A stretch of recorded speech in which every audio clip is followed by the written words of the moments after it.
Hello to our crowded audience and to our friends on Facebook Live. Welcome to the first Sci-Café of 2017. I'm going to do my best to be the moderator today on an interesting topic. For those that don't know me, my name is John Tanachi. I'm the Associate VP for Research Operations and Compliance here at KAUST. And we have a very interesting topic today. Again, I think that's part of why it's so crowded.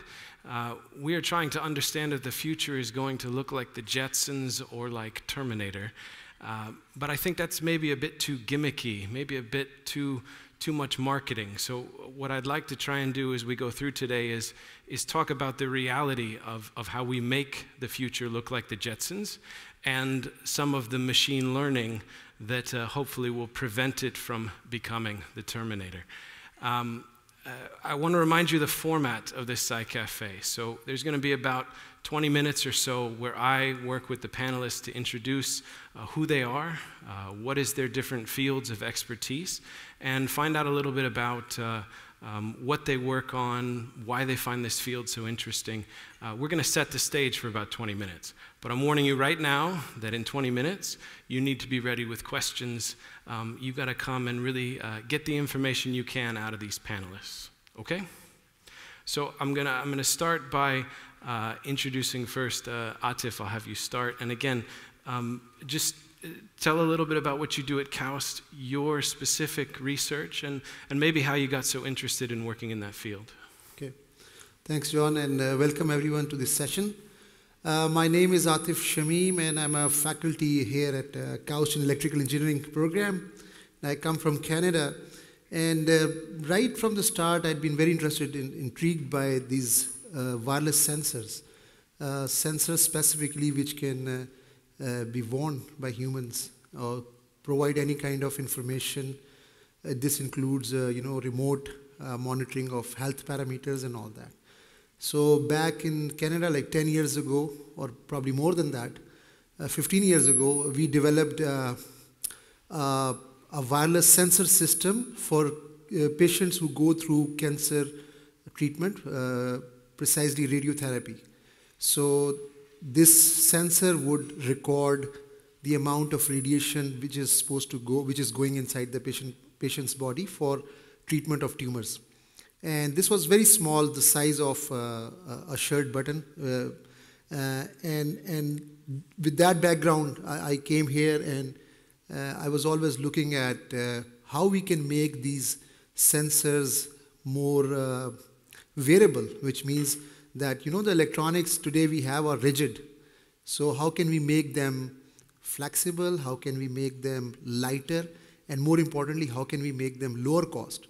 So that's how I started getting into printed electronics. So I thought, can we print these sensors? Can we make them on flexible plastics or papers or even textiles or even on human body?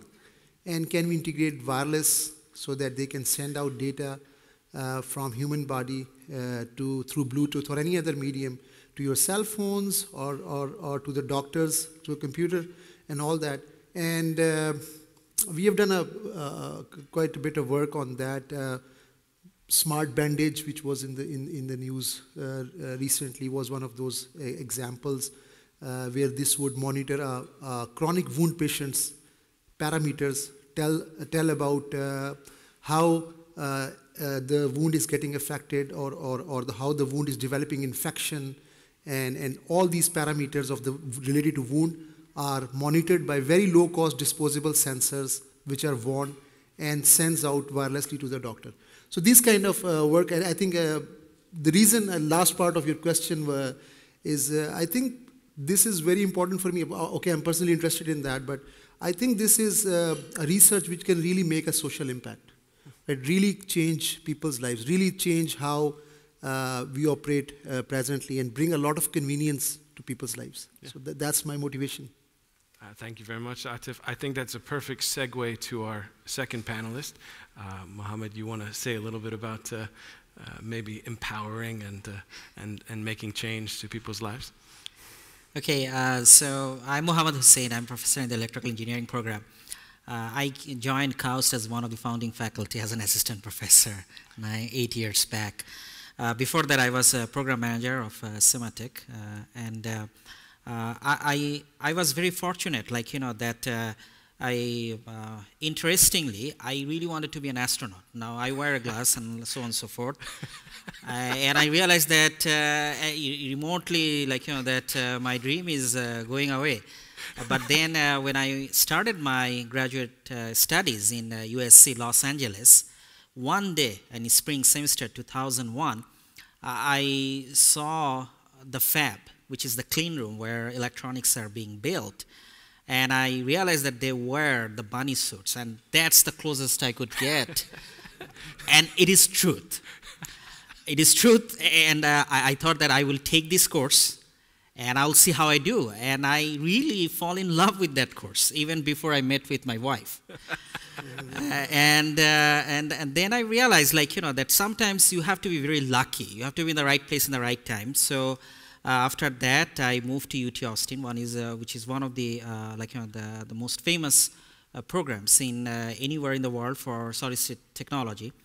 And I really got myself in the right position because at that point, the whole semiconductor industry was looking for a new solution for the CMOS technology or the computational technology to take it forward.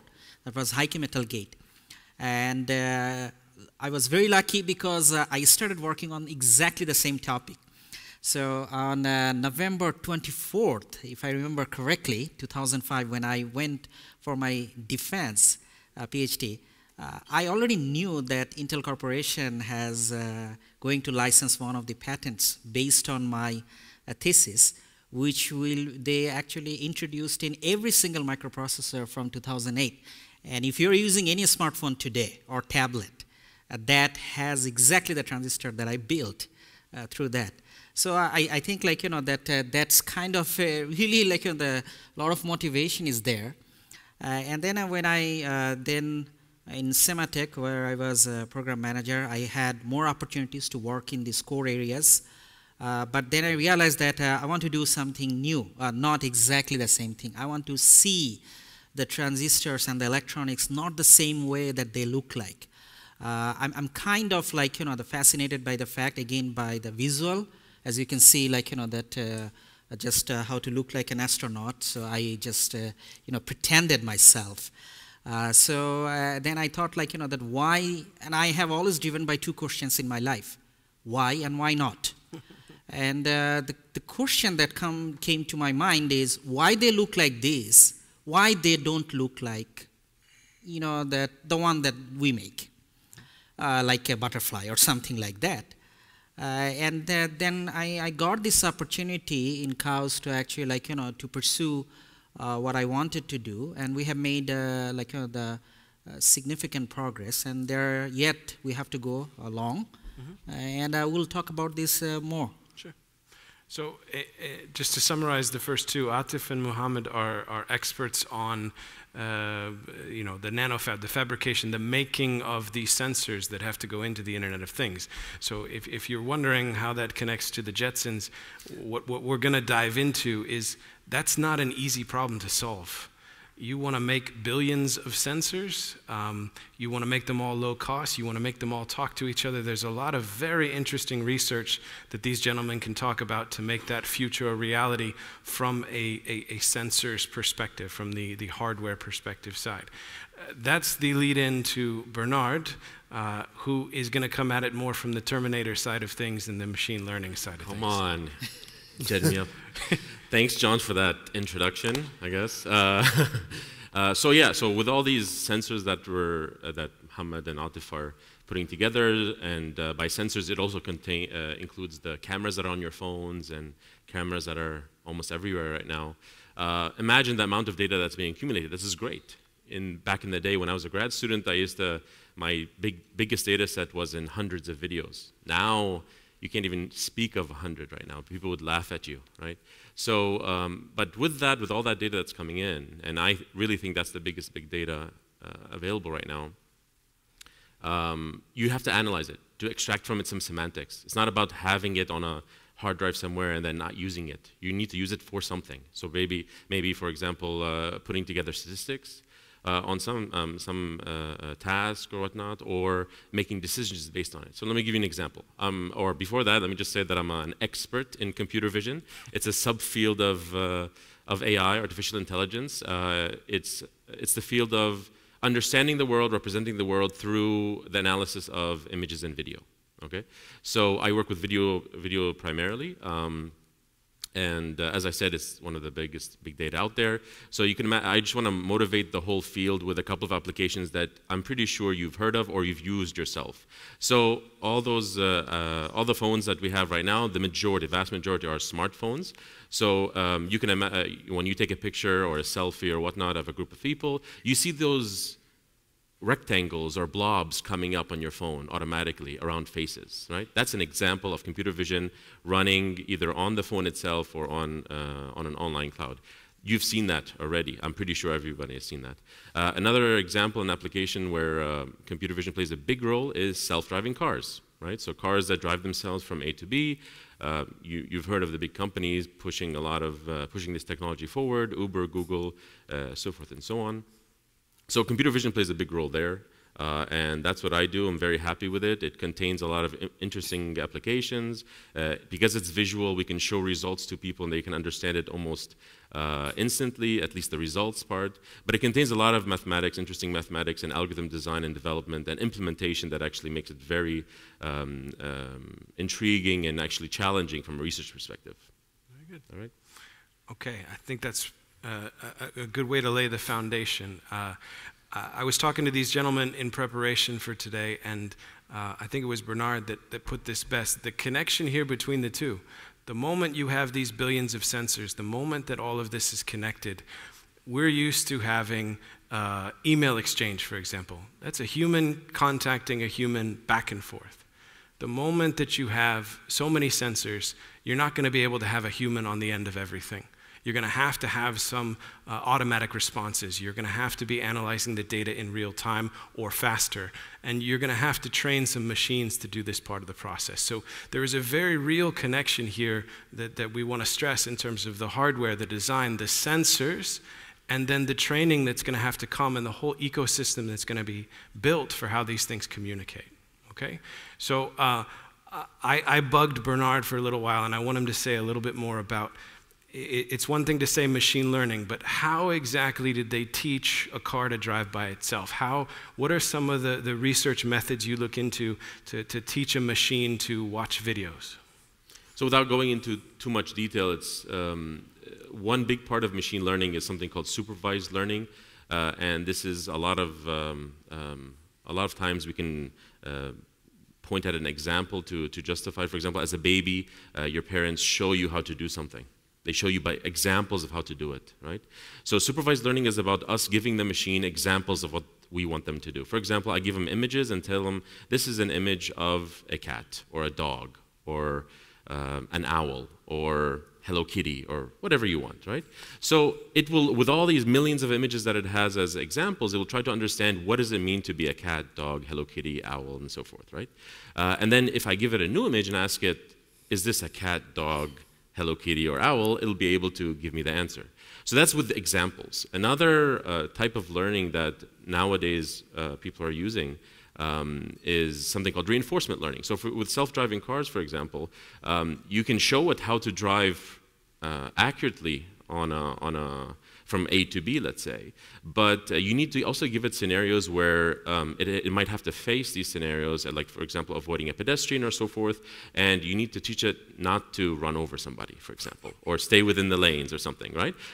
But you can't actually give them examples of you running over a pedestrian, for example, right?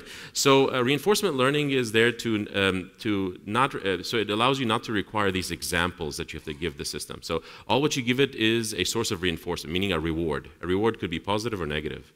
You get rewarded positively if you don't run over anybody. You get rewarded positively if you make it from A to B.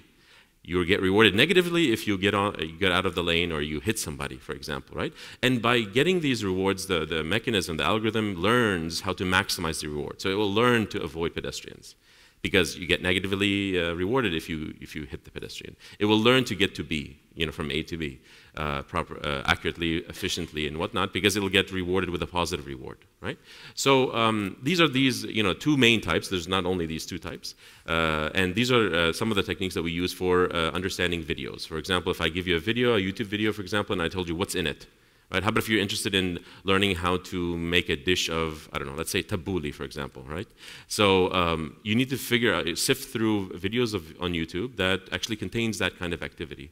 And using similar kind of mechanisms like the supervised learning or the reinforcement learning, you can be able to retrieve such videos and maybe make a good dish of tabbouleh maybe one day. Fair enough, fair enough. All right, let's jump back to the hardware side for a second. Again, I think I'm trying to give you an idea of real examples of how machines learn. What about the real examples, Atif, of what are some sensors you've designed? What are things you've worked on here at KAUST? And what were some of the constraints that you had to work around to create that new technology? Yeah. So I think I'm going to go back to your question of billions of sensors, which you rightly pointed out for Internet of Things. People who are not very familiar with that, I just want to reiterate that the Internet which we use right now is humans at both ends. Right? So I send an email, somebody else receives it. I send a WhatsApp message, somebody else receives it.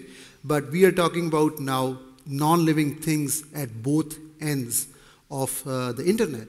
And of course, these non-living, we are talking about billions. So actually, one of the stats is by 2020, you expect 20 billion devices to be connected through the internet. So what is very important for this?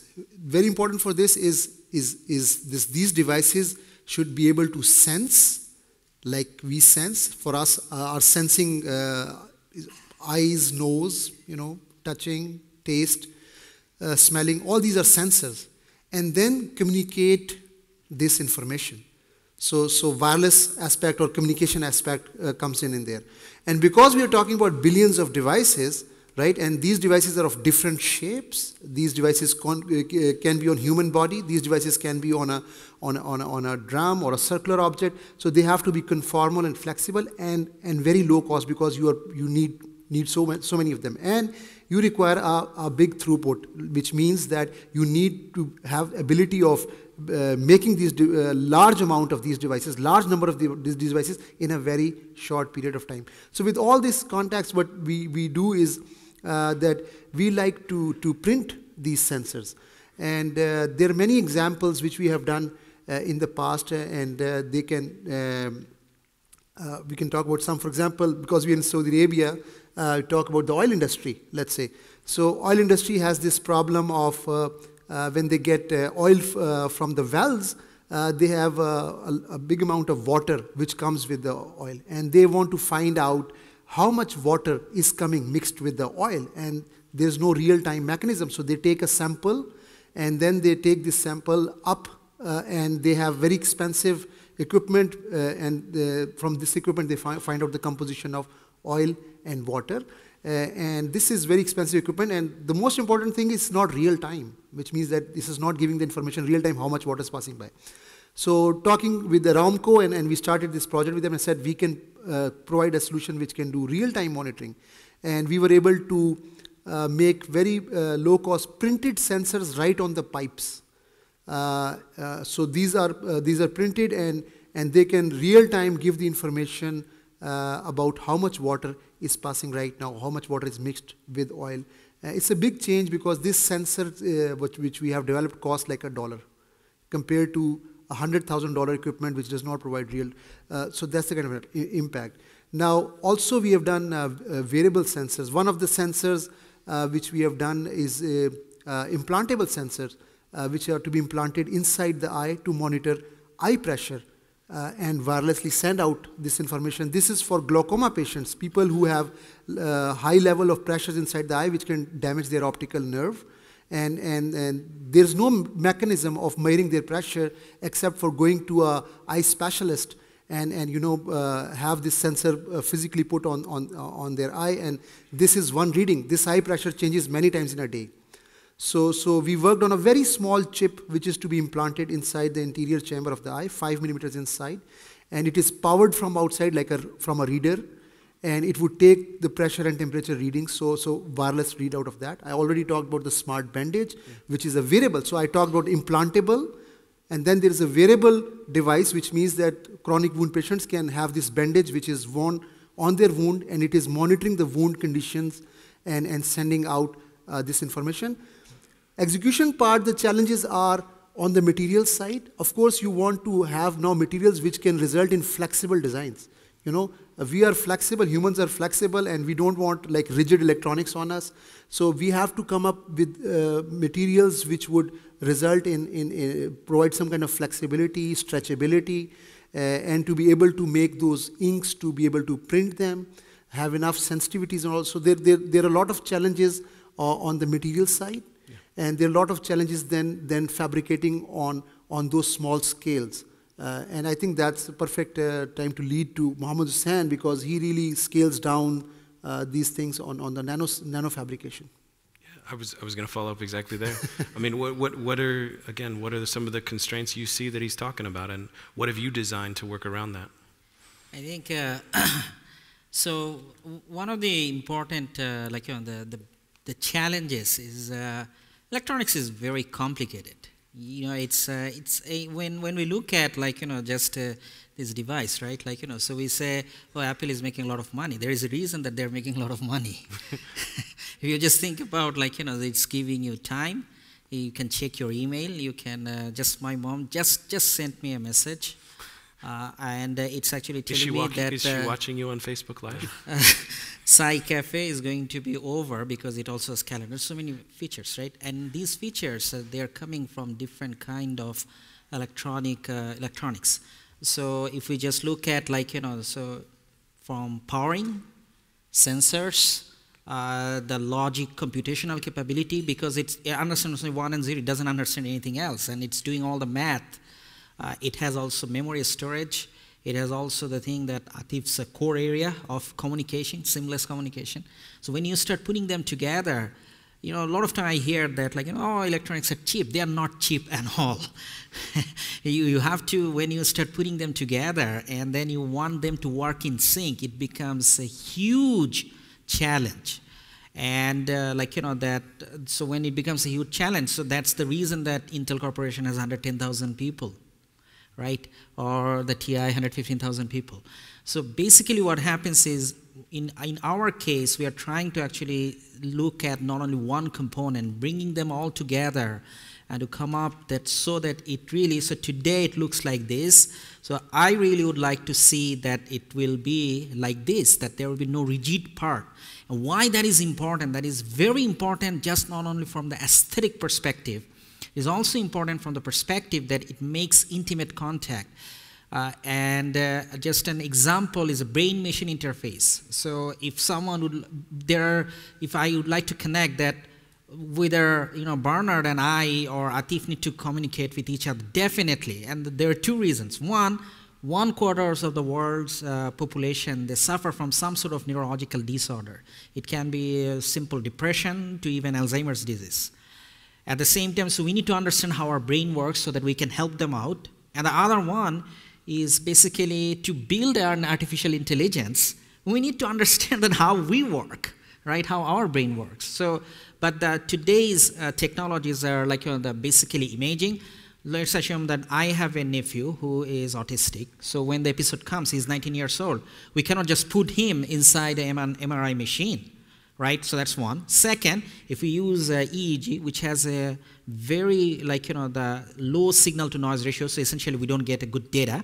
And the other one, the gold standard is putting microneedles. So when you are penetrating through the skull, this is not you can use more than 1 year. So it's an inflammatory process. So we are trying to come up that which someone can place inside the in the intracranial space. With Atif's team, and which can communicate within just the 3 feet area. Just think about those folks, those people around you. If you are not 130 of us here, that how this can be beneficial. So it's not only about healthcare. There's tremendous opportunities out there, and that's exactly what we are trying to do. So this is turning out more Terminator than I thought. Atif is making things to stick into your eye. And Muhammad is making things to stick inside your brain. But again, I think the main point from what Muhammad was saying is these are incredibly empowering technologies for the people that they designed for. So, all right, did you have enough time to understand the experts and create questions of your own? I think that's a yes. I've been given a new toy. This is a throwable mic. I've never seen such a thing. So I'm hoping the first person that asks a question is near the front and not near the back. I'm good with a baseball. I'm from the States, but I don't know that I can throw this. All right, question? Whoever is the last questioner will get it. Yeah. Well, that's a long way. Yeah. Okay, we're going to go right here first then. Man, that's a brick. Yeah, it's on. Go ahead. Okay, I guess this might be for Bernard. Yes. So I was reading about deep learning. Is that Google's AI project, right? Deep learning is a type of machine learning. It's used by almost everybody now in machine learning and computer vision, all of AI fields. It's not specifically that, but yes, Google does use deep learning, yes. And to your point where you talked about the reward system for the deep learning, for the algorithms. Right. In theirs, they talked about how it became more aggressive over time. Mm-hmm. How do you mitigate that kind of issue? Okay, so what exactly was the application there? Like, it was aggressive in what sense? It was two algorithms collecting apples from each other. Okay. And when they thought that the other one was getting more apples, it would start attacking it. Right.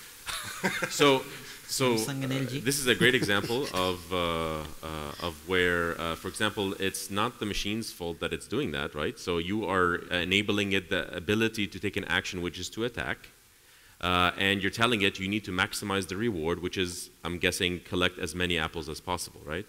So it will learn that when the other person is collecting their apples and taking apples away from them, then a feasible action or the best action to maximize the reward is to take the apple from them, which is to attack. So it's a nice optimization problem. It makes sense what they end up doing. It's aggressive because we give it this label of attack and whatnot. But it's up to the person who designs the reward system to mitigate, I believe, to mitigate this from happening if this is an undesirable outcome, right?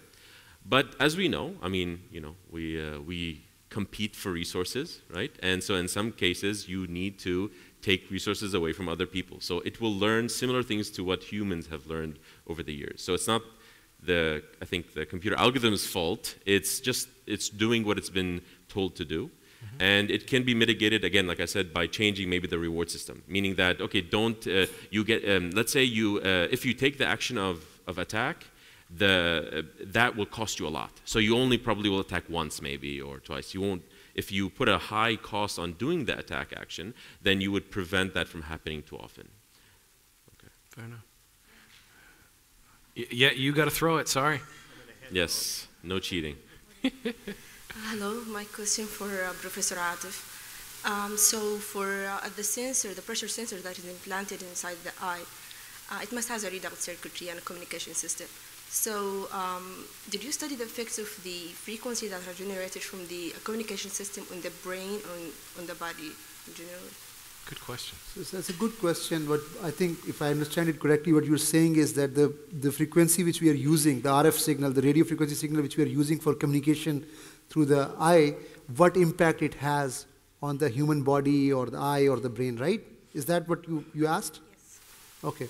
This is a good question. It's a big issue in implantable and wearable systems because every now and then you guys read this or hear from someone, or don't put your cell phone here, or don't use this, or these are radio waves and this is affecting this and that. I would recommend you to, whenever you read an article like that, you also read who sponsored it, right? So one time I read a 9-page article and it proved that nothing is wrong with these radio waves and everything is fine. And later on I read that it was sponsored by Nokia, right? So of course it makes sense.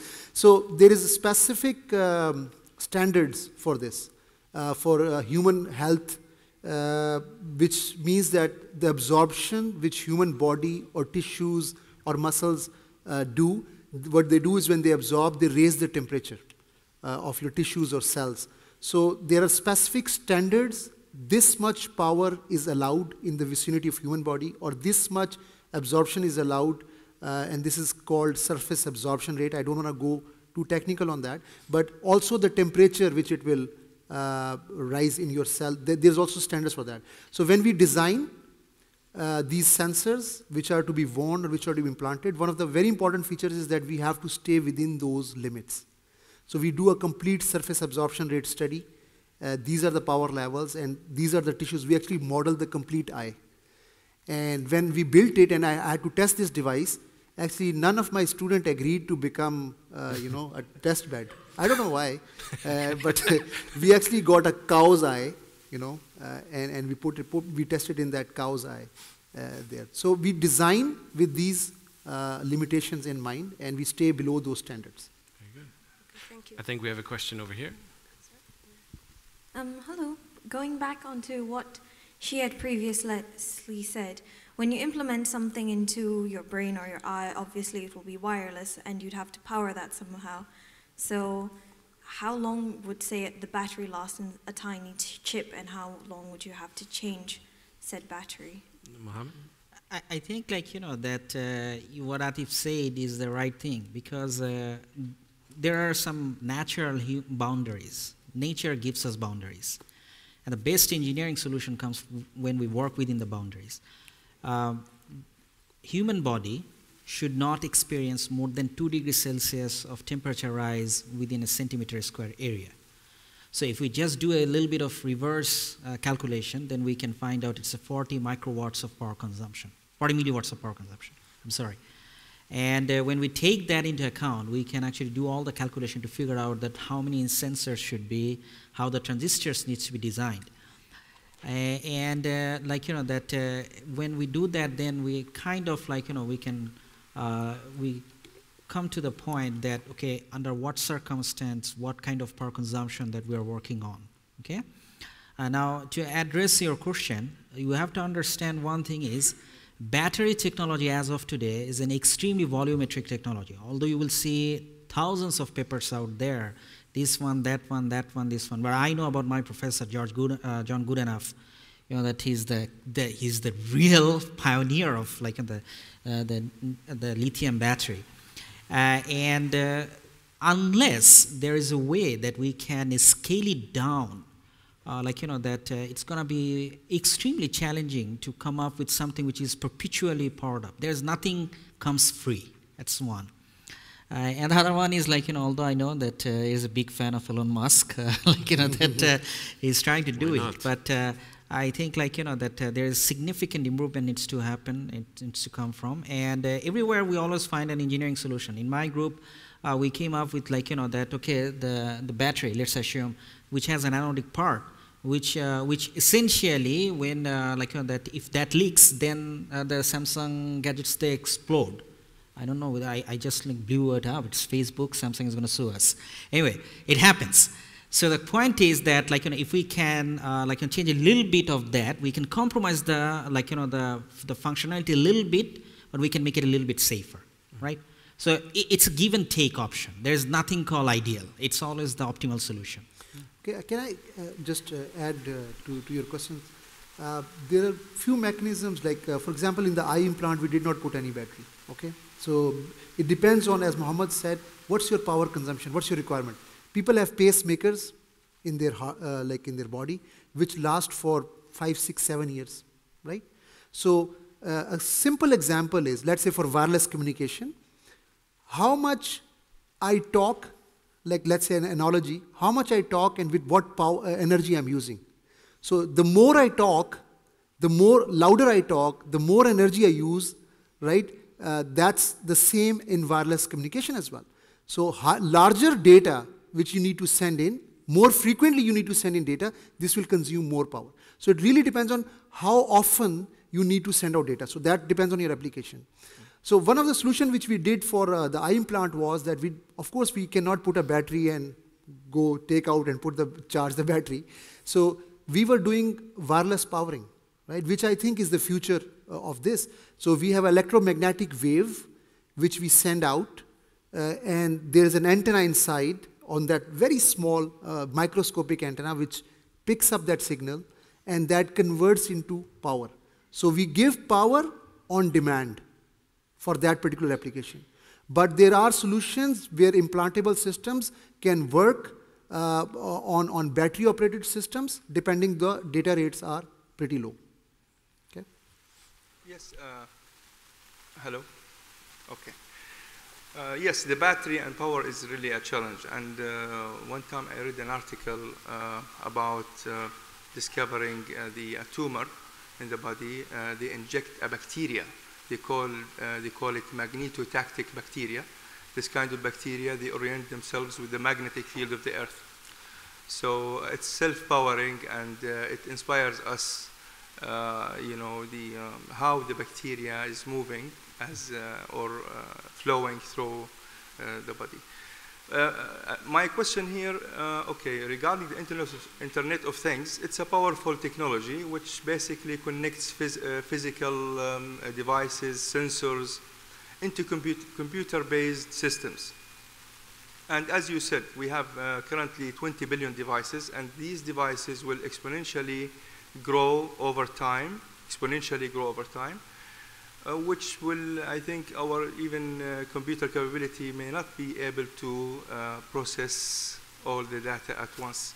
So how we are going, you know, to, I think, another realm of computation, which we call it quantum computation. And do we have currently any quantum-ready cloud that can change our life and, you know, from medicine to fundamental sciences? So I'll pivot this a little bit, because I don't know that we have anybody on the panel who can address quantum computing, but one way that people are trying to address the issue of too much data is to, instead of store it, watch it in real time. And this is, and maybe you can say a little bit more, because it's part of your expertise, right? So I'm sure a lot of people here know or heard of big data, and I just want to make a claim, and I think it's not a claim, it's a fact, that the biggest big data out there is video. Let me give you some facts on why that's true. So of course you all have cameras, you all take selfies, you live stream interesting conferences and Sci-Cafés. But for example, here's some facts. So like let's take YouTube. 400 hours of video are uploaded every minute to YouTube. Okay? Just count that the amount of data, just the sheer amount of storage of what you're going to need to store that. That's only YouTube, by the way. I mean, of course, we've heard of Netflix and HBO and all that. Those are streaming services. So 74% of internet traffic now on the internet is video-based, believe it or not. And it makes a lot of sense. If you go to even KAUST bandwidth usage, 70 to 80% of KAUST bandwidth usage is video related. My IT guys in the room, can you confirm that? Yeah. Okay, good. So good. we know exactly, and it's growing actually. There has to be a solution. So that amount is growing. So the idea now is that, are we going to just store it for progeny and never use it again, or do we summarize it? Do we understand what's going on in this video to compress it better? Do we try to understand what's in the video and then try to replicate it on the other end? There's a lot of interesting research problems that come up that still nobody has solved with this growing problem, and it's a very extremely it's a very fastly growing problem that needs smart people like you to handle, right? So and to address. Because again, that percentage is growing all the time, and especially with mobile phones and with more flexible electronics, you're going to see mobile phones and cameras everywhere now. What are you going to do with the data? That's the problem. And I don't know if that goes back to your point of quantum computing, but what we've been trying to do in terms of handling this, so 400 hours of video being uploaded to YouTube every minute. Let's say you have a real-time method. A real-time method means that if you have a video of 1 minute, it takes you 1 minute to process it. That's real-time. And usually it's about 30 frames per second. That's the usual video that you upload, okay? So if you had a real-time system, and on one GPU, let's say, which is a piece of hardware, you would need 24,000 GPUs running in parallel to be able to handle YouTube's problem. That's a humongous amount of hardware and power consumption, right? So now the idea is that you don't want just real-time. You want 10 times real-time, 100 times real-time to be able to do that. And that To be able to do that, and we've done in our lab, in my lab, we've been able to do that, go to 10 times or sometimes even more the speed of the video. We can do that on an algorithmic point of view. So what are, based on the tasks that you want, for example, analyzing a video for what it contains, what are the algorithms that you need to put together that are efficient enough? That means that run 10 times real time, that can get you the answer and get the answer correctly. So algorithms are out there, but with this growth of data, the algorithms have to get smarter, and maybe even the hardware systems that actually we run these algorithms on have to get faster. So it's a combination of both. So basically, part of Bernard's research is training machines to watch movies and fast forward. And summarize, yeah. Yeah, that's good. Another question? Yeah, that's a question for Bernard. You work with intelligent computers, and there's a debate in the tech industry on whether we should be afraid of artificial intelligence. Where do you stand? Is it something that we need to protect ourselves, or is this really long-term that we don't need to worry about right now? Okay. I told you the question. I know. I did not right? plant him. He's prepared. So He's ready. I have a prepared statement that I'm going to read. Okay? No. So okay. So let me. So there's something called the singularity in AI. The singularity usually refers to when artificial intelligence reaches the performance of general human intelligence. That's the singularity. And some people are afraid of that happening and ever happening, maybe in our lifetime or whatnot.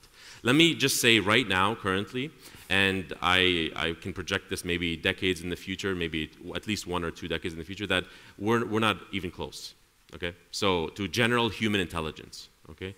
And why is that? So we're building algorithms that, or machines that actually can look at data and make decisions that in some tasks, they're better than humans.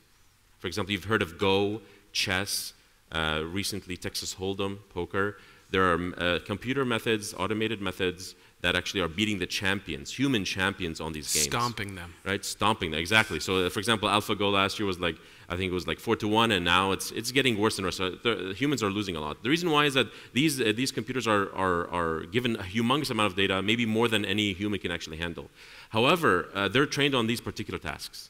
Now, general human intelligence goes beyond that significantly, okay?